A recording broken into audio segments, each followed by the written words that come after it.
It's hump day. Don't know when you're going to be watching this, but it's Wednesday for me. And I'm going to start chapter 5 of Out of My Mind. I have been at Spalding Street Elementary School for 5 years. It's very ordinary, filled with kids, just like the schools I see on television shows. Kids who chase each other on the playground and run down the hall to get to their desk just before the bell rings. Kids who slide on icy patches in the winter and stomp in puddles in the spring. Kids who shout and push. Kids who sharpen their pencils, go to the board to do math problems, and open their books to read a poem. Kids who write their answers on notebook paper and stuff their homework into backpacks. Kids who throw food at each other in the lunchroom while they sip on juice boxes. Kids who sing in the choir, learn to play the piano, violin, and take gymnastics or ballet or swimming lessons after school. Kids who shoot baskets in the gym. Their conversation fills the hall as they make plans, make jokes, make friends. Kids who, for the most part, ignore kids like me. The special needs bus, as they call it, has a cool wheelchair lift built into the door, and it picks me up every morning in front of my house. When we get to school, the drivers take their time and make sure all the belts and buckles are tight before they lower all of us with walkers or wheelchairs or crutches or helmets down on the bus lift, one by one, to the ground.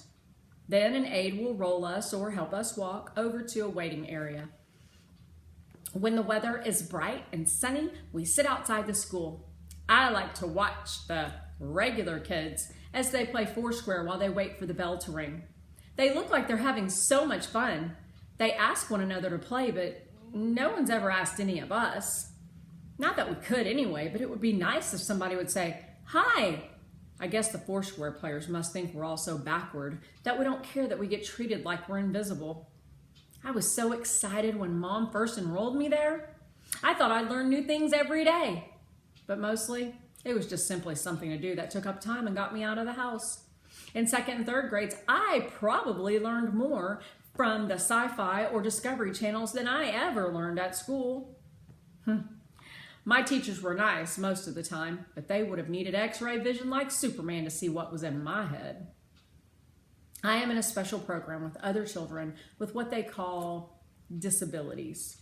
Our ages range from 9 to 11. Our learning community, what a joke, has been together since I started school. We never seem to move up and on like other classes. We just do what we did the year before, but with a new teacher. We don't even get a new classroom each year. So the same kids I'm with now were together in second grade with a teacher named Mrs. Tracy. As third graders, we suffered through Mrs. Billups, who could have got the award for worst teacher in the world. There are 6 self-contained learning communities in our wing of the building. Children with various conditions, from preschoolers to kids who ought to be in high school by now. Our classroom, room H5, might be nice for babies, but give me a break. It's painted yellow and pink.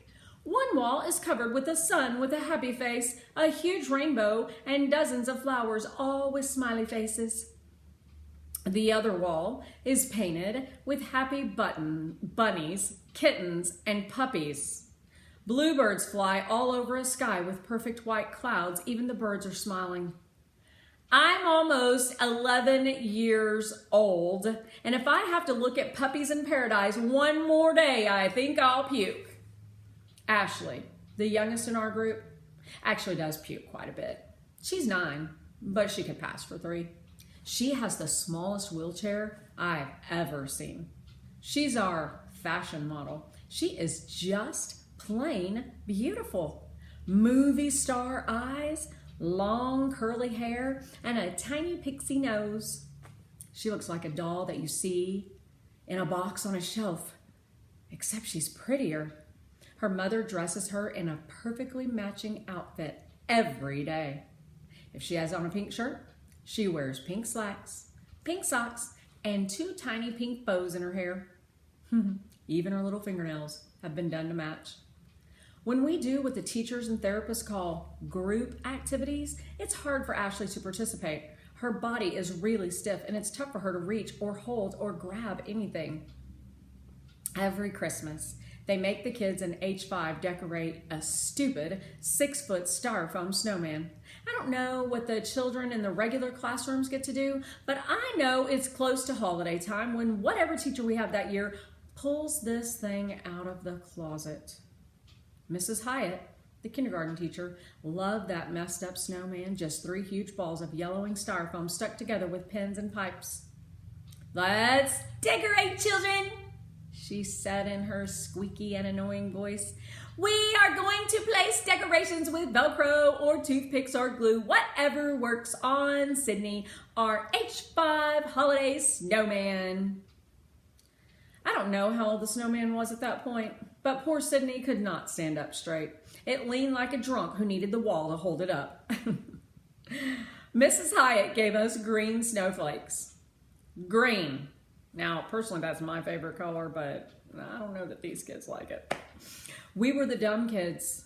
I guess we weren't supposed to care. Brown garland, stars, and purple and pink. "Do you like the snowman, Ashley?" Mrs. Hyatt asked her. It's almost impossible for Ashley to communicate because her body is so tight. Her talking board has just 2 words on it, yes and no. She turned her head slightly to the left for no. I bet she wished she could knock the thing down. Compared to Ashley, Carl is huge. Even though he's just 9, he's got a special wheelchair that's extra wide, and it takes 2 aides to lift him out of it. But he's good with his hands. He can move his own chair, and he can hold a pencil well enough to write his name and stab a snowman. Carl sticks pencils and rulers into the snowman's torso and pins into its head. Mrs. Hyatt used to clap her hands and say in her little squeaky voice, "Good job, Carl! So very creative!" Carl would just laugh. He can talk, but only in very short sentences that usually have 2 parts. He has very strong opinions. "Snowman is dumb," he'd yell. "Very, very dumb." I think he hates the snowman as much as I do. One year, he pinned a diaper on the back and another on the front of the bottom third of the snowman. The teacher let them stay. Carl knows diapers. When he poops in his pants, which is almost every day, the whole room smells like the monkey house at the zoo. The aides are so patient with him, though. They snap on their rubber gloves, clean him up, change his clothes, he always wears sweats, and sit him back in his chair. Those aides deserve medals. We're not an easy bunch. Maria, who has Down syndrome, is 10. She loves Christmas and Easter and Valentine's Day and Earth Day. It doesn't matter. If it's a holiday, Maria is ready to celebrate. She's wide around the middle, a little like our snowman, but Maria talks all the time. She's fun to be around, even though she insists on calling me Melly Belly. Every year when it's time to bring out that ancient snowman, Maria jumps and cheers with real excitement. I'm pretty sure she's the only kid in our class who truly likes it. "It's time for Sydney the Snowman," she gasps. "Can I put his hat on? Please, please? Can I give him my red scarf? Sydney will love my red scarf." Mrs. Hyatt and every other teacher after her always let Maria take charge of the green paper cutout candy canes and the purple striped stars cut from wrapping paper. Maria kisses each decoration before attaching it with Velcro to the snowman. She hugs Sydney each afternoon before she goes home, and she cries when it's time to put Sydney away each year. Even though she has trouble figuring out complicated stuff, Maria understands people and how they feel. "Why are you sad today, Melly Belly?" she asked me one morning a couple years ago. How could she have known that my goldfish had died the day before? I let her give me a big hug, and I felt better. If Maria is our hugger, Gloria is our rocker. She rocks for hours in the corner under one of the dumb smiling flowers. The teacher always trying to coax her out, but she wraps her arms around herself like she's cold and keeps on rocking. She's autistic, I think. She can walk pretty well and she talks when she has something to say, and it's always worth listening to. "Snowman makes me shiver," she blurted out one day when the classroom was surprisingly quiet. Then she curled up in her corner and said nothing else until it was time to go home. She's never added one decoration to our snowman, but she does uncurl and seem to relax when a teacher puts on a CD of holiday music. Willie Williams, yes, that's his real name, is 11. I'm not sure what his diagnosis is. He yodels, like one of those Swiss people in a mountain climbing commercial. He makes other noises too, whistles and grunts and shrieks. He's never, ever quiet and never completely still. I sometimes wonder if he makes all those noises and movements in his sleep. When Sydney the snowman comes out of whatever box they keep him in during most of the year, the teacher has to keep Willie at a distance because he'll knock the wobbly thing down. Willie's not trying to be mean. It's just that his arms and legs are in constant motion. He can't help it. Mrs. Hyatt was the first teacher to witness Sydney topple over. "Why don't you add this bright pink bow to our snowman?" she had squeaked to Willie that first year. All arms and movement Willie tried, but the stupid pink bow went in one direction and poor Sydney went in the other. 3 separate balls rolled across the room. Willie shrieked and whistled. I think I saw him smile as well. Now, if Mrs. Hyatt had given Willie a baseball to glue to the snowman, it would have been placed more carefully. Willie loves baseball. Our first grade teacher, Mr. Gross, liked to play guessing games. Willie just burbled if the questions were about butterflies or boats, but watch out if the question was about baseball. He'd screech out the right answer before the yelps and bellows took over. Who was the first baseball player to hit 60 home runs in one season? Mr. Gross asked. Babe Ruth! And then a screech. Who broke Babe Ruth's record of 714 home runs? Hank Aaron! Whooping noises. And who is the all-time hit king?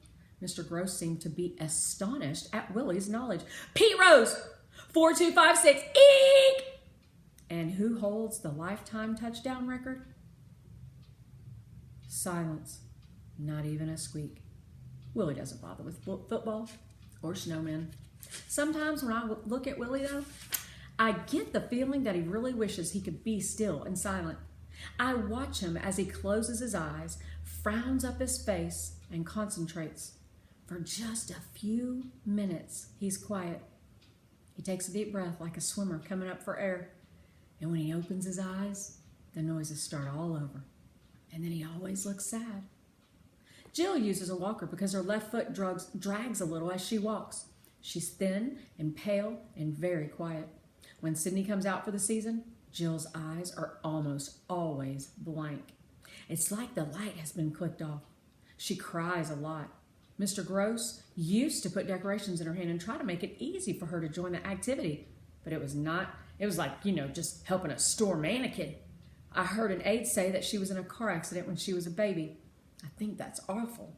To start out okay and then lose the ability to do stuff. Freddie, who's almost 12, is the oldest in our group. He uses an electric wheelchair. He loves that thing. He tells me every chance he gets, Freddie go zoom! Freddie go zoom! He grins, pretends he's putting on a helmet, and then he pushes the controller to its max position and takes off across the room.